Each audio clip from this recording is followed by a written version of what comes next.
adherent pointsனா என்ன அப்படின்னா a point P belongs to R. அதாவது Rலேருந்து Pங்கிற ஒரு பாயிண்ட் Rலேருந்து எடுக்கிறோம். இதுதான் R. ஸோ Pங்கிற ஒரு பாயிண்ட் இங்கே இருக்குது. So P belongs to R is called adherent point of a set S contained in R. S வந்து contained in R. If every neighborhood of P. So Pலேருந்து நம்ம வரைகிற neighborhood இருக்கு இல்லையா, அது வந்து என்ன இருக்கும் அப்படின்னா contains a point of S.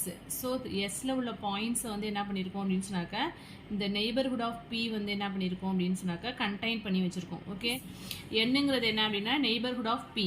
Neighbourhood of Pக்கும் எஸ்க்கும் இன்டர்செக்ஷன் போட்டோம்னா நாட் ஈக்குவல் டு எம்டின்னு வரும்.